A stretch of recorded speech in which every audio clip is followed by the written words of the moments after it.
तोरा गोद में अपना पति के लेके बानी। अगर अपना पति की जिंदा ना करबू तो तार बदनामी हो जाई माई, तार बदनामी हो जाई। हे महादेव, अगर तू ना जिंदा करबू तो हम तारा गोद में समा जाई माई, हम तारा गोद में समा जाई। था जल में बानी तोहरा गोद में माई, तू हमारा के पार कर द।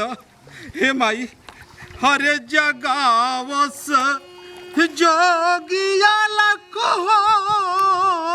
हरे जमुना के तीरे, अरे जमुना के तीरे, अरे जमुना के तीरे। अरे माई, वो तो सब कटी लाश, तो वो साथ में कन्या बिया। माई तोहरा गोद में हम का देखा तारी माई। हे गंगा मैया, हमें पति के जिंदा कर दी माँ, अब तो और पता नहीं होता माँ।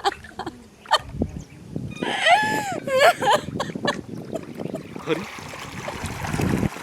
अरे बेटी, तू अपन जान काहे गवावल चाहत हूँ?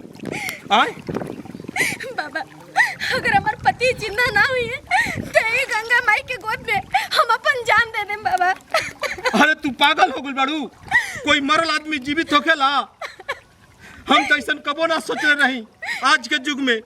ठीक बा बाबा, अगर जिंदा ना होकेला तो हम गंगा माँ के गोद में मर जाई। का गुरु गोरखनाथ, रहुआ हमारा क्या आज्ञा दी ताकि एकर हम सुहाग लौटा दी। जय है गुरु गोरखनाथ। बेटी तू एक आके संभाल। हाँ बाबा, हम देखा तनी। जय है गुरु गोरखनाथ, रहुआ हमारा के आज्ञा दी गुरु गोरखनाथ, ताकि एकर सुहाग हम लौटाई। आखिरी जान दे दी तो ये ठीक नहीं खे। कुछ करी। अरे बेटी, एकरा के तो काली नागिन डस देले बिया, ओकरा के हम खुद के बोलावा तनी। देख, नागिन तो पानी में ना आवे, लेकिन ओकरा आवे के पड़ी। हाँ गुरु गोरखनाथ के कसम खा के हम भेजे तनी। जय है माँ, हम करम नागिन से। तोहार पानी बहुत निर्मल हम आई, वो नागिन के भेजा ऐसे काहे कैलस? चल नागिन, तू काहे डसली? जय है परमात्मा,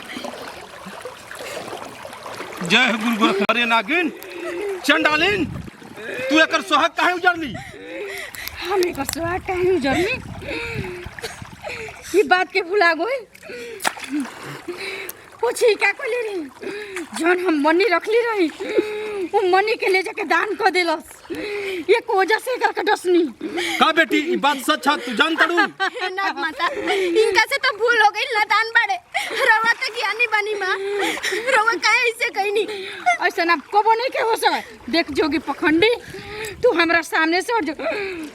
तू हमारा के पखंडी कहता रही? तू हमरा के पहचान? बुला के ठीक नहीं घस कैले। हम के बानी? हम गुरु गोरखनाथ के चेला बानी। गुरु से बढ़ के दुनिया में केहू नहीं के। तू कतनो डंक मार ले, देख ये जड़ी बा हमारा पास।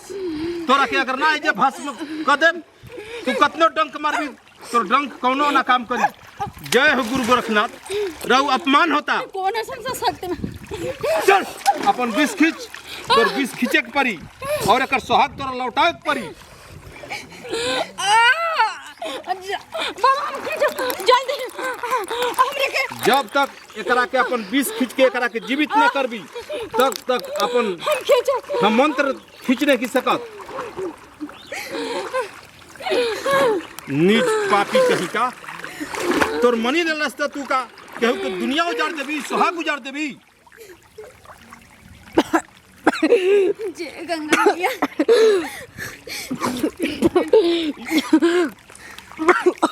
हे भोलेनाथ।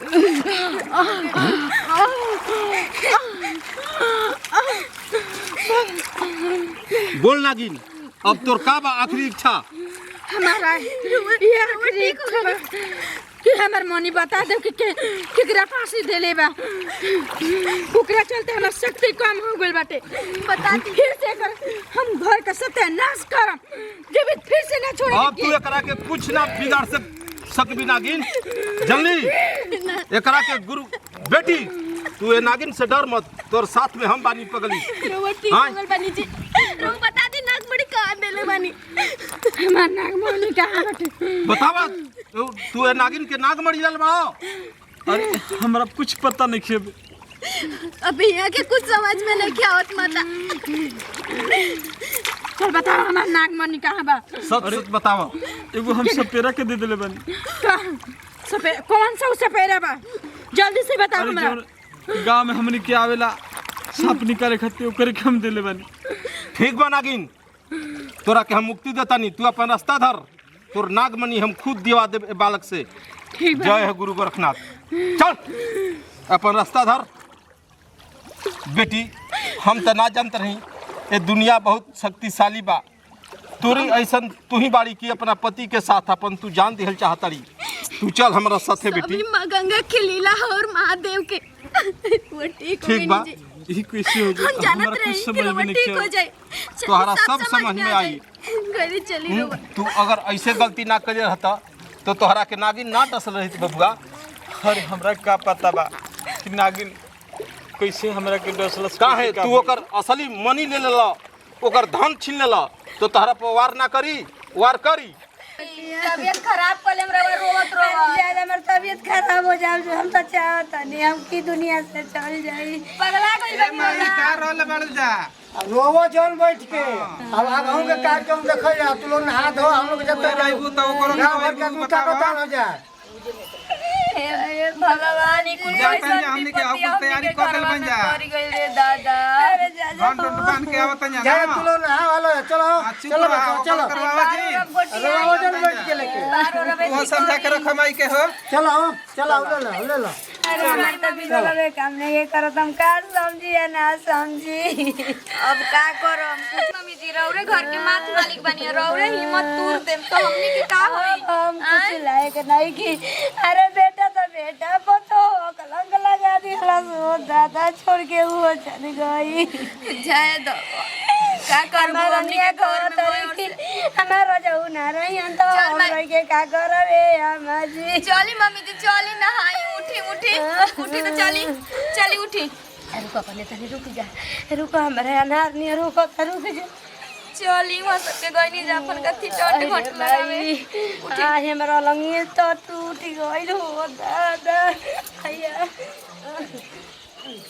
आग लौट भी तब कर होता है तोरा खुशी हो के चाहिए। हां ये तोर घर वाला सब देख के तोहनी के खुशी हो। अरे भगवा ई कैसा चंगा हो गए लोग के? अरे ई सब बाबा के कृपा बा कि हमनी के आज जिंदा बानी।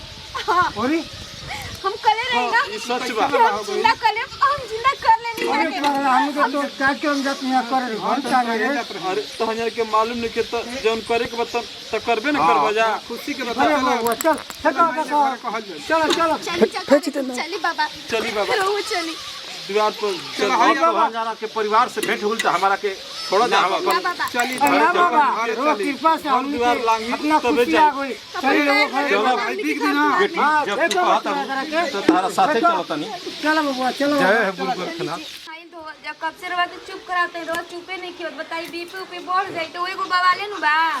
हां दो भाई चमत्कार हो गइल बा। निरंजन उनको कन्या आवत जा।